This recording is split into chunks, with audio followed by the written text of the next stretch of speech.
Welcome to The Actor's Choice, where the actors and actresses have a chance to talk about themselves and their careers. Join us now for the next hour as we explore the marvelous industry of acting by actors and actresses from today's exciting show business world.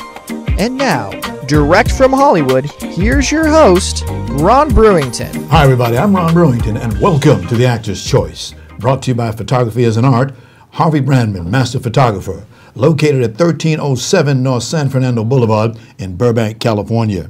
And attorney Ron Irwin's 5150 The Book, and author Larry Buford's Book to the Future, Time Travel, Message in a Capsule. And State Farm agent Carla Green, who says, and like a good neighbor, State Farm is there. Ladies and gentlemen, we are indeed honored and very blessed to have two of the finest actresses in the world with us today. My first guest needs no introduction. She's spellbounding in nearly 80 roles she's had since she got into this business. She was born in Mangum, Oklahoma. She's the daughter of a U.S. Navy man. Go Navy. Yeah. She's done TV and film roles and also segued into stage work and singing jobs. Ladies and gentlemen, please welcome Magaret Avery. Oh, thank you. Amen. Good Amen. to be here. Good to have you here. And I want to thank your other guest because she brought you here. We'll talk about that yeah, in a little we bit. will. A little bit. Theater. As I read your bio, it's long. It's long. Not long enough. Oh, okay. Okay. All right. I could not help but thank you. Thank you for all the marvelous work that you have done. So please tell us, what got you into acting? Well, I started out on stage, but you got to know my background. Now, I grew up in the 50s, so there weren't many images on television that looked like me. But when I saw the film Island in the Sun with Harry Belafonte and Dorothy Dandridge, and I thought, wow, you know, maybe I can be an actor. So in high school, the only acting I got to do were in the plays, and I played the little maid with, you know, one line here, one line there in each act. In each act. Then went on to college, and during the time I was in college, Sidney Poitier got an Oscar for Lilies in the Field. Lilies in the Field. Then I graduated from college, started teaching, and our lovely Julia, Diane Carroll, starred in that. And I said, oh, God, you know, this is going to happen. Blacks are going to be able to be on television. So with just faith, I moved to Los Angeles, gave up my teaching, except for I substitute taught in Los Angeles while I was studying acting and all that, and singing on the side and here and there, and then started doing the blaxploitation films because I couldn't get an agent. Yes. Remember, there were no blacks in commercials, and I don't think the young people remember that time. No, they weren't around. No. So it was just having faith that, hey, things are going to open up. And the first, I was doing plays, not getting money, but just for the, you know, building it up and getting my foundation together.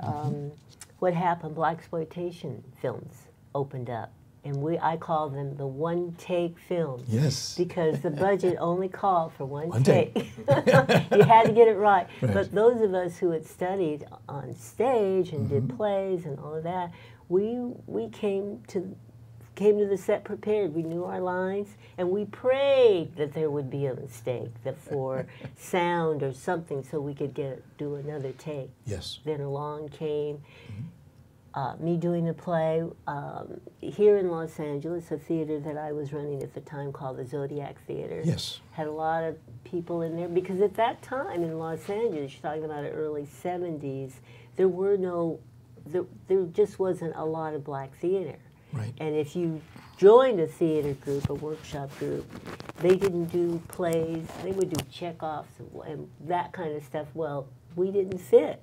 So by having our theater so that we could have images that we could deal with and relate to, that was a good thing. And Clint Eastwood came one night and saw my performance in A Tiger Wears a Necktie, and he cast me in Magnum Force, and that started my TV career. Right. But it started with stage. Started And with stage. I always emphasize actors, if you want the longevity that I've been blessed to have, almost 50 years, Wow.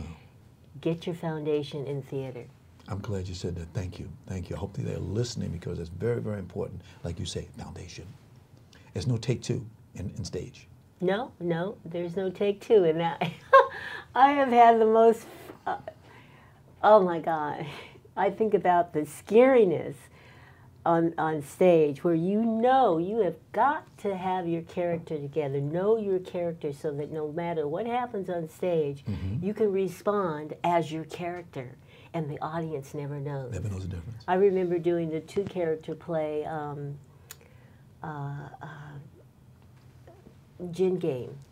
Okay. And I got lost. I got up to do from the table with from my actor, and I did a little monologue, and I was coming back to the table, and I thought, where the hell am I? Oh my God, where am I? And thank God that the actor could see in my eyes I was terrified. I did not know, was I supposed Flame to in say your the next eyes. line? What? Because the play reads so easily, but that is a tough play. Hugh Crowan and Jessica Tandy, they originated the play on Broadway. And when I saw it back in the 60s, I just fell in love with it. I had no idea that they had cheat sheets. I learned afterwards. Yes. They had cheat sheets all Pasted on in the little table, places, yeah, you know. yes. And then I heard that people who had done the play in L.A., they had it little cheat sheets backstage on the curtains. Secrets unfolded right here on the Actor's Choice. But anyway, my actor friend, he got me out of trouble. And, Gotcha. he said, you were just about to talk about your children. But another incident, I got to share this, people, because this is so wonderful. This is the kind of stuff you have. I was doing a play, Member of the Wedding. Okay.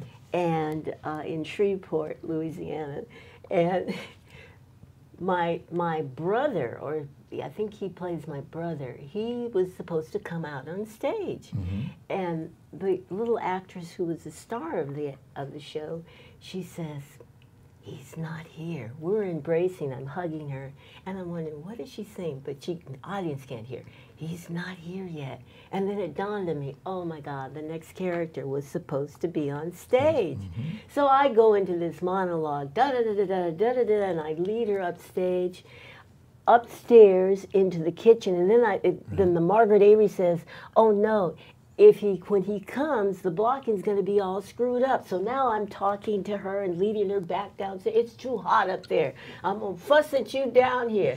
Da-da-da, and my line was, I'm so glad to see you. That was my line when he comes in. So when he came in, I said, oh, I'm so glad to see you. Marvelous, marvelous. But I could never have done that monologue or just ad-libbed. Yes. And not fallen out of character had I not studied and had the experience on stage. The audience never knew that for 3 minutes, which felt like an eternity, we didn't know what the hell we were doing. Oh, goodness, goodness, goodness. Oh, my God. Wow, wow. You've been around acting a long time. You've seen a few changes. What's your feeling about these changes that we're seeing now?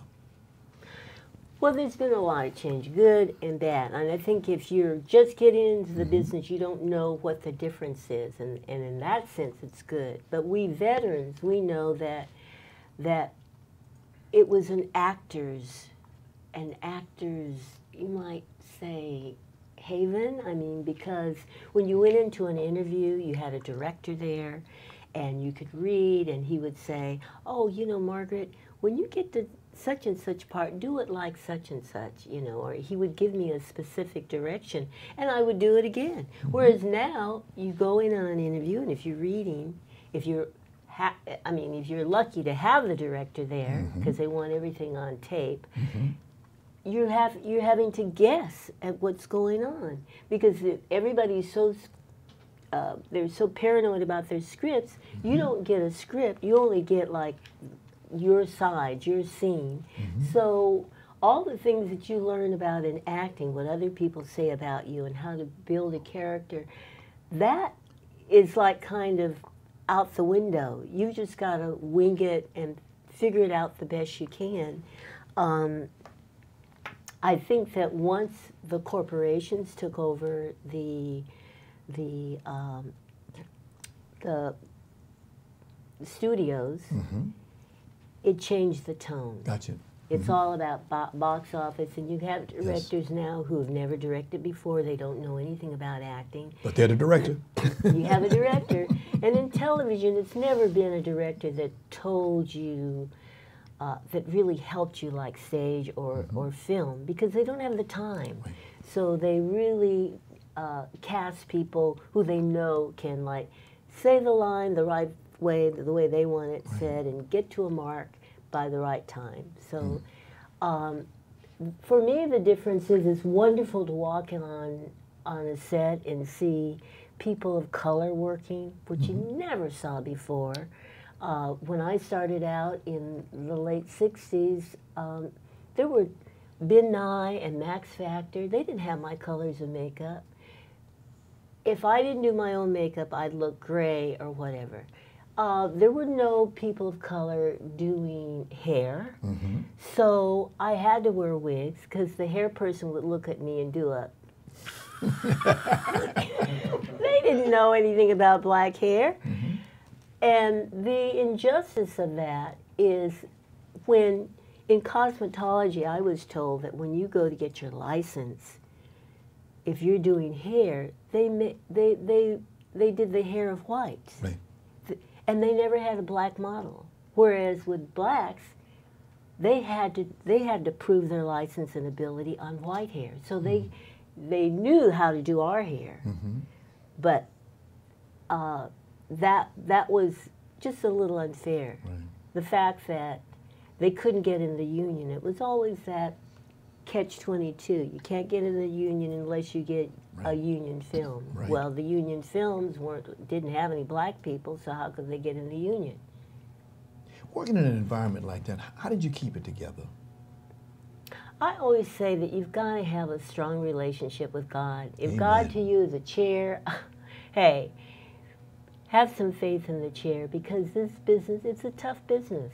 It's wonderful if you're on top, but when you're struggling to get in your foot in the door, and maybe if you're lucky enough to get on top, there's challenges. Yes. On every level of the business, and you've got to know who you are. You don't read your reviews, and thank God we didn't have Facebook and Twitter and all of that at that time, because people now just say anything. They don't care how hurtful it could be, but you have to know what's important in your life. Where are your values? Who are you? Family, friends. And Lord have mercy, God knows that. I just think that I should have a crook in my neck from looking up at him, asking, Lord, please help me. Because I do believe in footsteps in the stand, because there were times in the business where I couldn't buy a job. People think, oh, I haven't seen so-and-so in a long time. Well, what is so-and-so doing? They're trying to get a job, right, but it's just not there. So what do you do when you're not? I mean, are you going to drink yourself to death or take drugs or do all this stuff? No, you do something else. Gotcha. But you don't do that unless you recognize who you are, and don't let the business define who you are. I have to throw a name out there, Inner City Cultural Center. Absolutely. I worked there. I worked I know there. you did, yes. And when I touched the statue and it moved, it wasn't supposed to move. So you have to throw in a line, well, my God, things have sure changed, you know? Whatever. Because the audience is thinking that, so you can't ignore it. Exactly. Right, Adilah? Margaret, in 1972, you got your first IMDb actor credit for a role as Irene in a TV movie called Something Evil. Remember that? It wasn't my first job, but it was my first job. One of the first jobs at Universal Studios, and guess who the director was? Who? Steven Spielberg. Steven Spielberg. Yeah, Wow, what a yeah. And coincidence. so when I did interview for Wow.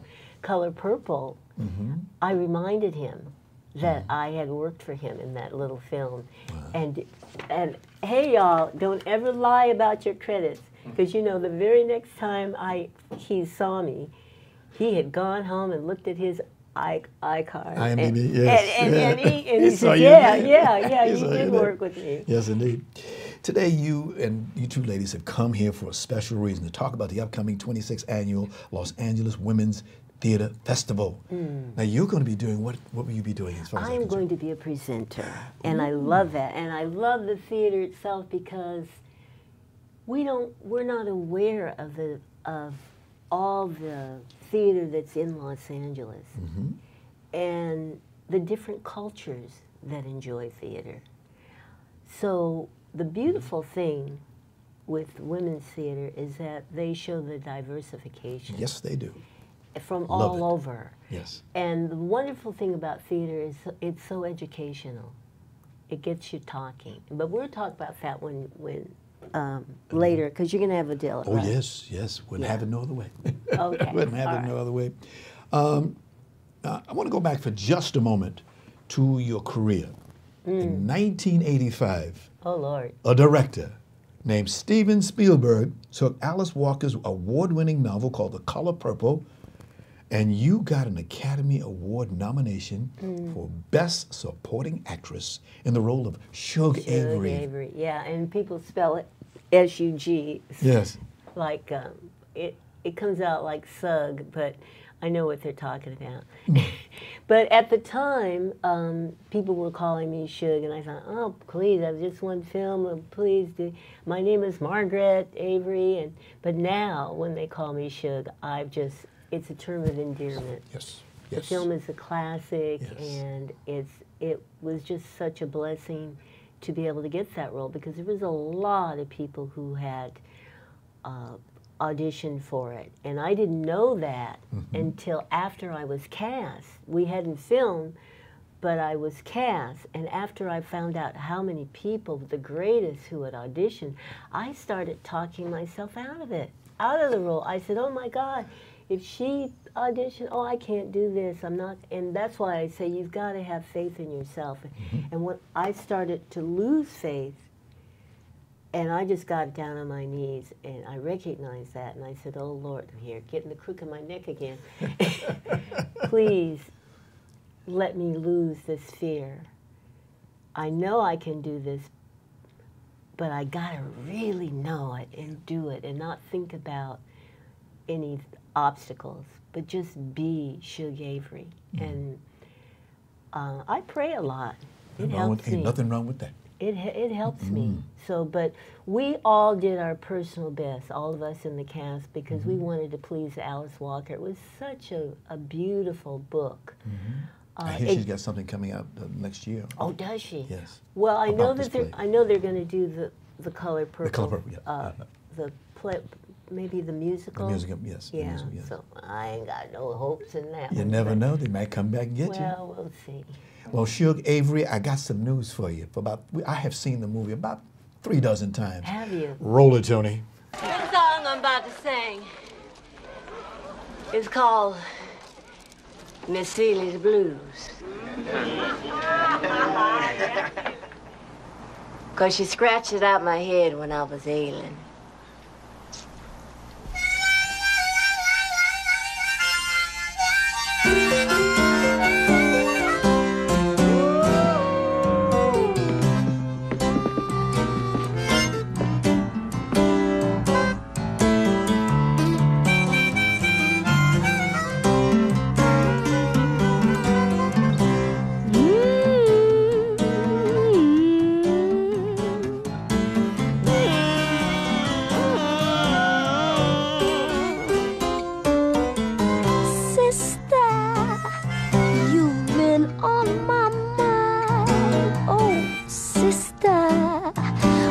Two of a kind soul, sister.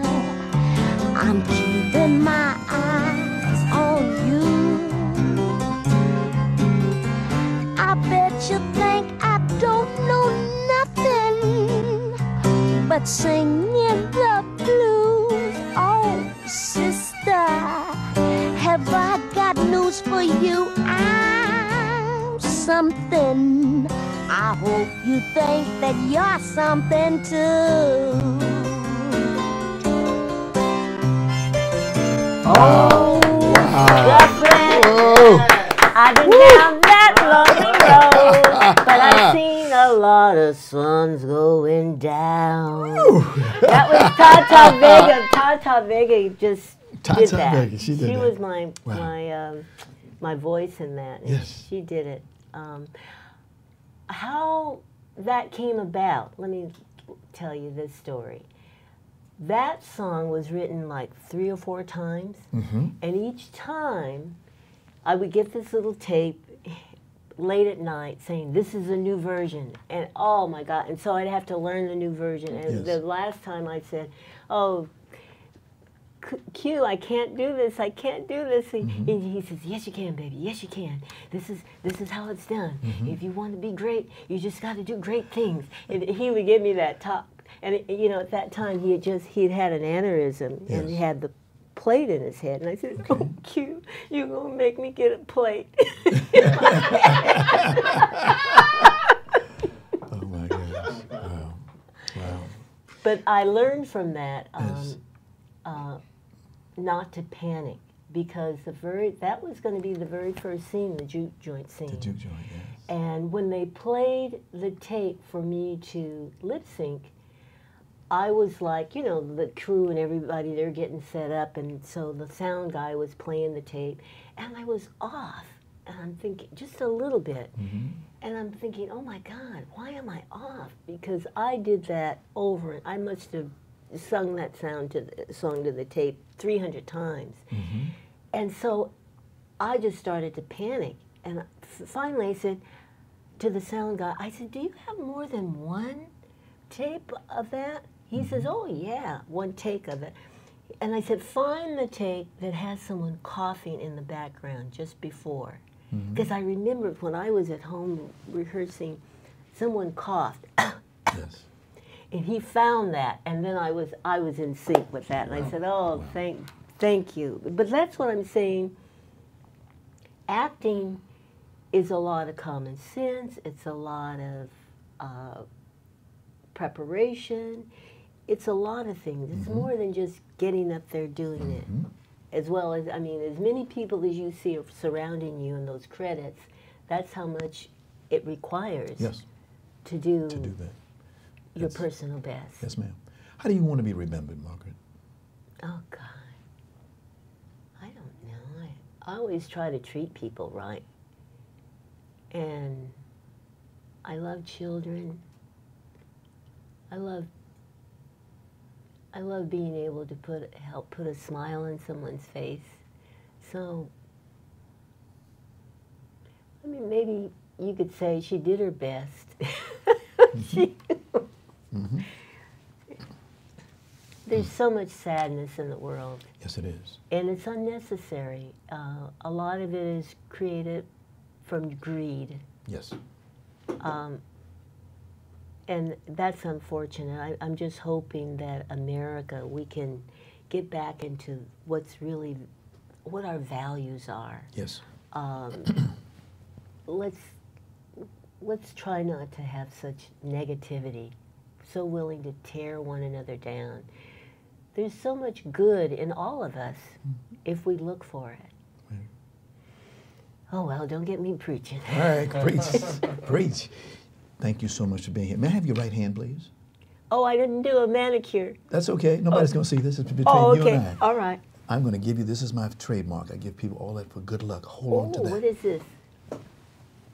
Money? Money. It's real? It's real. Oh, okay, I'll keep this. Yes, and of course you do get some of these, of course. Oh, of course. Oh, roses. Yes, Oh, roses are red. Violets are blue. Thank you. Thank you so much for coming here. And thank all the fans. We got to get you back again so we can have you for absolutely. and just talk about it. it. I talk a lot. Please, keep talking. You're talking. Keep it up. Thank you. Thank you very, very much. We're going to take a break. It's the Actor's Choice. I'm your host, Ron Brewington. The studio of Harvey Brandman Photography of Art is proud to offer you a $100 discount off any photo package valued at $300 or more. Now, Harvey has been in the business for nearly a quarter of a century, and he certainly knows how to take care of his customers. So, please give him a call today at 818-954-9294. That's 818-954-9294. You'll be glad you did. And by the way, please tell Harvey that you heard about this offer right here on the Actor's Choice. 5150, the book, is the latest release from author and attorney Ron Irwin. As a young Marine, Irwin spent 13 months in Chulai, Republic of Vietnam, with his experience, where nearly 3 million Americans went to war, was, as he puts it, 5150, the book. It's currently available in paperback at lulu.com. That's lulu.com. And Irwin says he'll give 20% of net book sales split evenly between the veterans of foreign wars and Vietnam veterans of America. Book to the Future, Time Travel, Message in a Capsule. It's a new book by author Larry Buford. It's a historical and faith-based account of how what we do and follow today will affect us tomorrow. Now, the author also says it calls an adventure for those who want to travel back through time. The book is now available in paperback for only $17.95 from Amazon. That's $17.95 from Amazon. So get yourself a copy today. And now, a word from State Farm agent Carla Green. Roll it.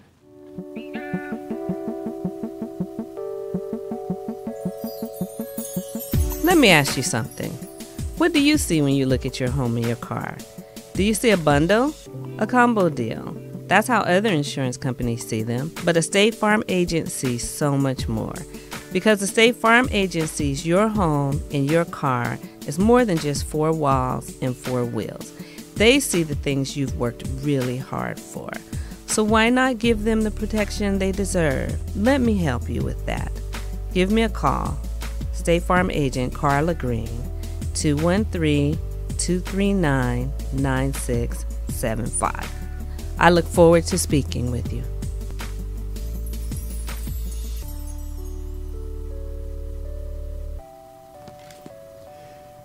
Thank you, Carla. And like a good neighbor, State Farm is there. For more information, call 213-239-9675. That's 213-239-9675. Okay. And finally, if you have a product, a service, or upcoming event that you'd like to see advertised on this program, please call 323-533-1036. That's 323-533-1036. Our prices are very affordable. Thank you. Attention, all you Marvin Gaye fans like me, you, and everybody else. Remember, I keep telling you that Marvin Gaye is going to get a U.S. postage stamp? Well, guess what? I got good news for you. The stamp will be unveiled to the public on Tuesday, April 2nd at 11 a.m. at the Greek Theater here in Los Angeles. And by the way, Marvin would have been 80 years old this coming April 2nd. You know, the Greek Theater it holds about 6,000 people, so you're hereby invited to come to the ceremony. It's open to the public and it's free. So write this down, please. Write this down because this is a link that you need to get in there, okay? USPS.com/Marvin Gaye. Say it again. USPS.com/Marvin Gaye. Okay? We would like to see as many people. Fill the place up. Come down there and join us for Marvin Gaye, the Prince of Motown, gets a stamp. Tuesday, April 2nd, 11 a.m. at the Greek Theater. You bet your bippy I'll be there. I'm the guy that spearheaded that committee. You better know I'm going to be there. Okay? All right. Where we at right now? Oh, yeah, we got to get the Actor's Choice. I'm Ron Brewington.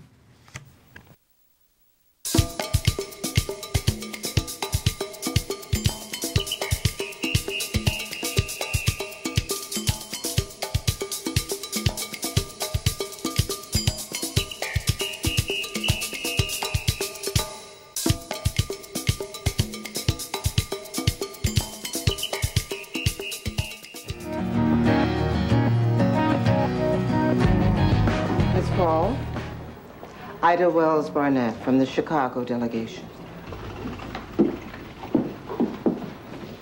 I'm told you expect Negro women to march in a separate unit at the back. Southern suffrage groups threatened to withdraw. Are the ladies afraid we'll march out of step?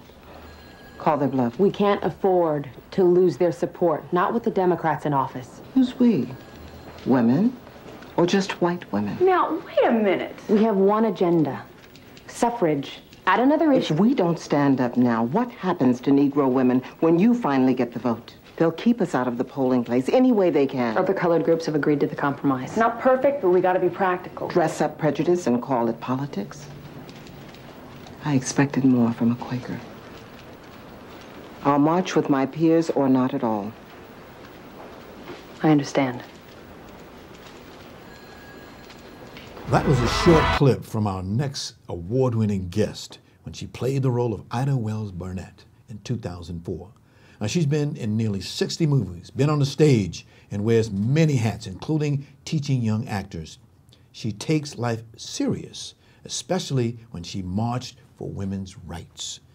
Ladies and gentlemen, without further ado, please welcome Adilah Barnes. Good to be here. Good to Thank have you you, here. Ron. Wouldn't Thank have you it no so other much way. for having me back. And glad you brought that pretty lady with you. Oh, she was wonderful. Well, once you know, hey, Oh my God. marvelous. Thank you. Touched Thank my you. heart. Yes, indeed. Wow. Well, you know, you. What made you get into this business? Because you do so many things. Well, you know, I was 16 years old. I was a little teenager in the small town of Oroville, California, a town of agriculture, dusty roads, and busybodies. And everybody knew everybody. And I happened to be selected to be in Project Upward Bound at Chico State. And that first summer, we had a choice of electives, and I saw drama, and I thought, oh, I've never taken acting. I think I'll try this. And so I played the queen in The Ugly Duckling, and my mother was there. She was sitting there applauding at the end, and I thought, geez, she's happy with me, and this feels wonderful. I want to do this again. So each of the 3 summers of Upward Bound, after my sophomore year in high school, junior year in high school, and after my senior year, I went back to Project Upward Bound, and each year I did a play. So that's how it all began. But I really thought I was going to be an English teacher from a child. I would gather all the children together in the summertime. I'd be the teacher, they'd be the students. Nobody questioned that. And I have my little pieces of paper, and we would do our English classes in the summer. But by the time that I had finished at Upward Bound, and that bug had bit me that we hear of all the time, and I went to UC Santa Cruz, I really decided at that point, after being in plays there as well, I really wanted to be a theater major, and I did. 1986, you had your first role as a woman at the door in a TV movie called Johnny May Gibson, FBI. Wow, you have done your research. With this kind of talent, you have to. You really do. That's true. That's Cannot true. embarrass them, will not embarrass y'all at all. Oh, I'm so glad you've done the research. Yes, ma'am. And Lynn Whitfield starred in that film, as a matter of fact. And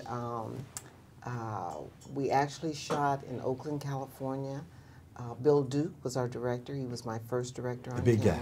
That's right. Big Tall, guy. big guy. Yes. And I'll never forget the feeling that I had when I went to my trailer and saw my name on the trailer. Even though each day they would erase it and put a new actor's name on there, the fact that that day my name was on there, I thought, wow, my name is on my dressing room door.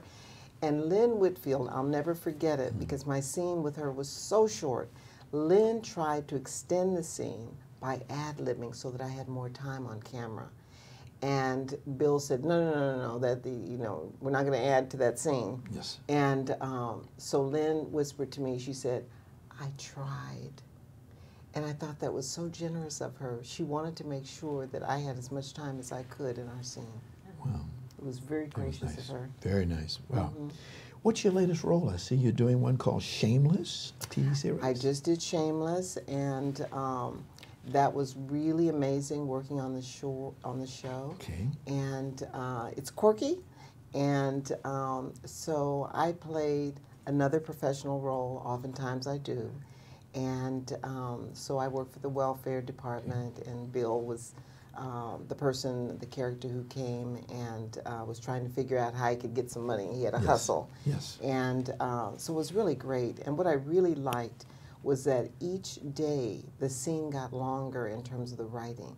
Usually it's just the opposite. Your scene is cut so that every time you look at your script, so I saw 3 different revisions, and each time it got bigger, and I thought, this is so rare because usually they're chopping. Yeah. Right. But they were adding, and so I was really appreciative of that. It was really wonderful to work on that project. Got a quick question for you. Okay. Please explain the Barnes technique. That's so funny. That is a term that you have coined, and I will continue to use. And you were speaking of how you felt that I was so organized and prepared in terms of how I was approaching even coming to this interview. And that really is the way that I like to work. Yes. I have a really strong work ethic. I see that. And being organized is really important to me. And I like that whoever is working with me has that same kind of ethic, at least when they're working with me. Right. So some see it as being perfectionistic. Some feel like it's, you know, being very meticulous, and I am. And so Ain't I nothing wrong always with that. strive for the best. So Yes, ma'am. yes, I guess we can call that the Barnes technique. The Barnes technique. When I was in the Navy, we used to have an expression called the 7 Ps. Proper prior planning prevents piss poor performance. Oh my. Learned that a long time ago. Stay with it. A lot of P's. Yeah, a lot of Ps, the 7 Ps. But if you do that, you'll come out well. Yes, ma'am. That's the idea. There you go. You stay on it. There you Okay. go. Enough. You two wonderful ladies came here today to talk about some serious business. Roll it, Tony. Well, that's awesome. Sorry, I don't want the tie like on your eyes. Don't think there's any other way there. Okay, all right. Because that's the link. Right, it's the link. The link is bad? Okay. All right. We was going to show you this was a promo for the 26th annual Los Angeles Women's Theater Festival called I Woman. Wow. If you can find it for us, okay, give me the thumbs up because we got to see that. That is really nice. Okay. He's going to give you one right now. Okay. All right. Wow. We'll come back to that in just a second. Okay. Please tell us what this whole festival is about. When was it first got founded? Who started it? This festival began in 1993. Okay. I was at a conference that was put on by the California Arts Council. I met a woman by the name of Miriam Reed. Okay. We bonded. We realized we were kindred spirits. Right. I was portraying historical women who were African American. Hers were Anglo.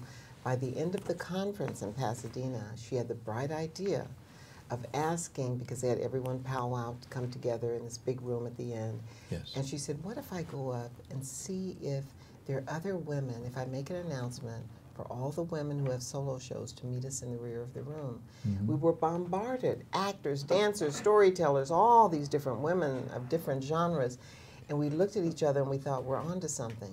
So by the end of our first meeting, the Los Angeles Women's Theater Festival was born. Wow. Now, the organization was first founded by whom? By 7 of us. So Miriam Reed is the one who really planted the seed when she asked that question that day at that conference. And there were others, Joyce Guy, Miriam, Joyce, and a number of other women who were a part of us. So since that time, we've had many women and men who have really stood in the trenches and rolled up their sleeves and done the work. And now we've produced over 500 solo women from around the globe. Wow. He just gave him the thumbs up. Let's roll that video, please. Oh, you got it. Yay, that's it.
Okay. Oh, I'm delighted you We had to found get that our one. promo. We had to get it in there. Isn't It's it well exciting? produced. And it looks damn good. Thank you. It does. A lot of work that went. And it tells was a a lot of story. work. It does. It tell tells the what story. you're going to try to do here. The diversity of all the Right. different artists. For the 26th For time. the 26th annual festival. Wow. That's correct. Yes. I think we have to, everybody, you have to give her a hand. Oh yeah. Oh, yeah. Thank Oh, God, you. yeah, yeah. And I give a hand to all Yes. the women and Yes. men along the way. Wow. Because, you know, it costs money to do this stuff. sure does. And people donate, and A lot it's of hard. manpower. That's And right. we don't get government support anymore. No, we don't. No, so like we it's used the love and passion for the work that Mm-hmm. keeps it going, and people coming out to see it, supporting it. Right. We get the support, but I mean, we could get a lot more. We need more than what we've got. Absolutely. Because I've got to tell you this. What I really love about this project that you're doing is, as you say, the diversity. Yes. You see that immediately. You say, well, wait a minute, isn't this black? No, it's not It's black. not black. No. Not black. And it never has been. Like this because- show, it's not black. That's right, because Just 'cause I'm Miriam black, you're Reed- black doesn't mean that's I have to be right, black. That's right. Right. Miriam Reed, the co-founder, Yes. she was Anglo, I was African American. We were the two co-founders in Okay. in the beginning. Right. So it's always been about those who represent different ethnicities, ages, voices, disciplines. It's always been about diversity. Always. I like that about the ages, because Yes. that's important. It really And is. for theaters to survive, we've got to have our youth involved, That's because I mean, it's ridiculous. A theater ticket is $100 some places, Right. you And know, That's and then was that Hamilton, I just Hamilton, right. refuse to pay $400. Oh, I'm not Did going the to do did the that. actors get more pay? No. I mean, I bought a car one time for $400. Many years ago, but I did. when gas was 15 cents a gallon. Oh, goodness, good. Okay, the festival is broke down to 3 days. Take us through those 3 days, Okay. please. So Friday night, sometimes it's 4 days. This Okay. year it's going to be 3. 3 days. And we really went all out for the 25th last year. So Gotcha. this time we said, well, let's shave back a little bit because we had a really big year for the 25th anniversary last year. So on Friday night, we're going to have our champagne gala and award ceremony. Starletta Dupois, Kim Woodley, they're going to be our co-hosts. Okay. And we're going to honor 5 women, Who are they, please? including Carol Channing posthumously. Okay. And We got some picks up on the wall there. Oh, Let's good. do it again. There we go. Good. There we There's go. Carol Channing. And then we've got Jennifer Lewis. She's going to get our Eternity Jennifer Award. Lewis. There she There is. she is. Yes. And then we've got Leslie Ishii. There she is. Yes. And we've also got Sandra Singh Low. Uh-huh. And then we've got Whitney Weston. So they all, again, are very diverse in terms of ethnicity, Yes. age, what they do, who they're associated with. And we're just proud to honor all 5 of them this year. Carol This will Channing, make close yes. to about 100 women Wow. we've acknowledged Wow. over the years. Now, this gala is going to happen. Who's producing this show? We are the Okay. Los Angeles Women's Theater Festival. Who's directing? And we've got Denise Dowse. Ah, She's Denise Dowse. I think directing. you have a picture of her now. Denise is Yes, directing. there she is. And we're There she is. supported. There she There is. she is. There she is. There she is. Wears black very nicely. Very Oh, nicely. yes. I love that photo. It's so stunning. Oh, yes. And also, so we've got the support from City National Bank, Union Bank, Adilah Barnes Productions, KPFK. We've also got governmental support from the City of Los Angeles, LA County Arts Commission, and for other programming, we have the City of Culver City, and we also have the City of West Hollywood for the organization itself, Okay. not so much for this particular program. Okay. Those are our supporters Those over the year. supporters. Okay. Over the years. March 22nd, you get the gala. So that's our gala. At and what then time?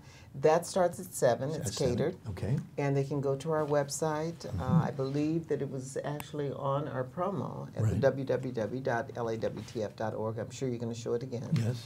And then we have other programs. So that's on Friday night. And the theme is In Tribute To. And one of the women that we will give tribute to is Hattie McDaniel.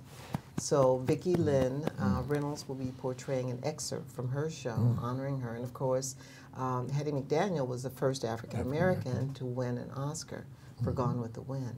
And so she's certainly deserving. She was really a trailblazer for us. And so then Saturday matinee, we have a program, and that one's called Against All Odds. And then Saturday evening, we have another program Many Stories, One Voice. Right. And then Who's Sunday. the host on Saturdays? And Saturday evening, we have Roger Guinevere-Smith with Karen A. Clark. And then for the Saturday matinee, we have Rosie Lee Hooks, and she'll be with Dawn Didowick. Dawn and I were in a movie together. We were in Erin Brockovich, and we became friends and have been ever since. And then on Sunday, we have Family, Food, and Freedom. Okay. And then we close out with the program Rise Up. Oh, wait a minute. What about me? I'm on Sunday.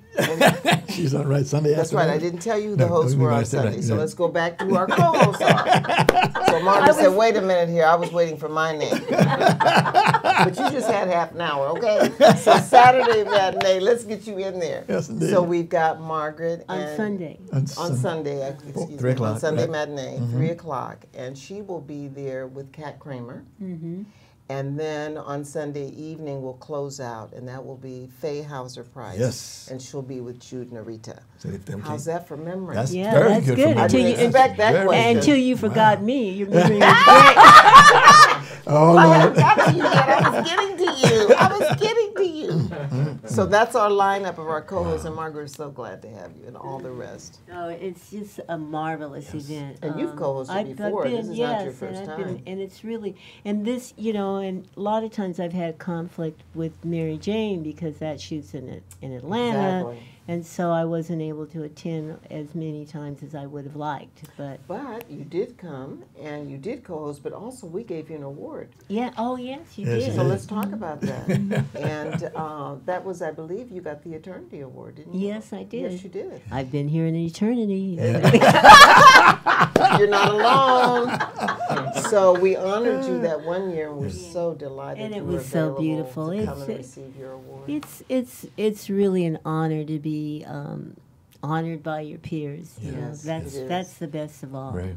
And that's why SAG Awards are so important. Yes. Because those are other actors who are voting Yes. for the SAG Awards. I'm told that your festival is, quote, now the longest running annual solo festival for women in Los Angeles. That's true. And arguably on the West Coast. Wow. Yes.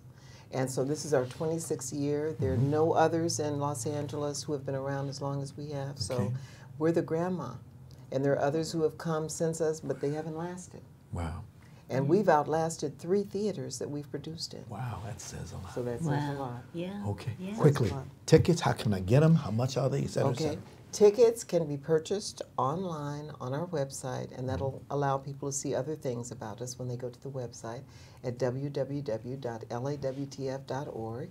And they also can call us if they want to at 818-760, for those who are writing this down, 0408.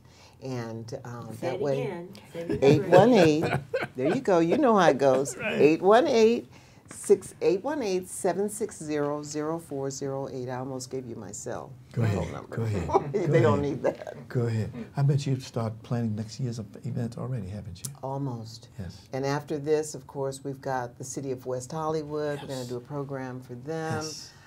Legends, Movement and Memories with Frida Payne, Florence LaRue, and Yes. others. And we have another program coming up that will be with the City of Culver City. We've got our Hot Off the Press, and that's new works by solo artists, and where they're able to come, hone their work, get feedback from an audience. Wind Down Wednesday mixers, Empowerment Day, where artists receive information all the way from how to create a solo show to touring, and everything in between. So a lot's going on with the Los Angeles Women's Theater Festival. I'm very proud. Yes, you should be. For all the work you have done, Thank you you. made this event. Also, Adilah has a workshop for writing, remember? Can you say that? Yes. And also I have a book? I have a book too. Can you show us the And- book, please, sir? Oh yeah, you got the cover of the book. Of course. There it is, On My Own Terms, One Actor's Journey. Yes. And in June of 2009, I was honored to be behind President Obama's 2 books for Essence magazine. Wow. Wow. Fabulous. I couldn't believe it. I was so surprised and so honored. So we also have the Writers' Well, and that's Right. what Margaret's talking about. That's year-round, where writers can come. I have a retreat. It's in Georgia, the Writers' Well. That's why you thought you were going to be an English teacher. Yeah, so I still deal with the written word. I love language. I've always loved language. Wow. We're out of time. We got to go. I wish we had more time. But it goes so fast. But it was wonderful. I do want to ask you before you go, how do you want to be remembered? I want to be remembered as someone who was an initiator, someone who was a visionary, someone who made things happen and did things where it seemed like there was no way but somehow made a way. So I just want to be remembered for honoring and obeying my callings that I have been given by God. May I have your right hand, please? Yes, you may. Yes, ma'am. You know you're going to get one of them? Yay! Yes. My second one. Thank you. Of course, it wouldn't be right. Oh, of course. Roses. Roses are red. Oh, they smell so good. Thank you, Ron. For you ladies, only but the best. We want to thank y'all very much. Thank you so much for having Margaret and me. It's been a pleasure. It's an honor having both of you. Both of you can carry the whole show. Well, special thanks to our sponsors, Harvey Brandman, Photography as an Art, Ron Irvin's 5150 The Book, Larry Buford's Book to the Future, Time Travel Message in a Capsule, and State Farm agent Carla Green. Special thanks to our guests today, veteran actresses Adilah Barnes and Magaret Avery. And to our ever-growing audience, we say thank you very much. We keep getting folks like this to come down and sit with us, and that's why we do it because we love what we do it. Ladies, thank you so very, very much. Thank you so much, Ron, for having us. Thank you. See you guys next time.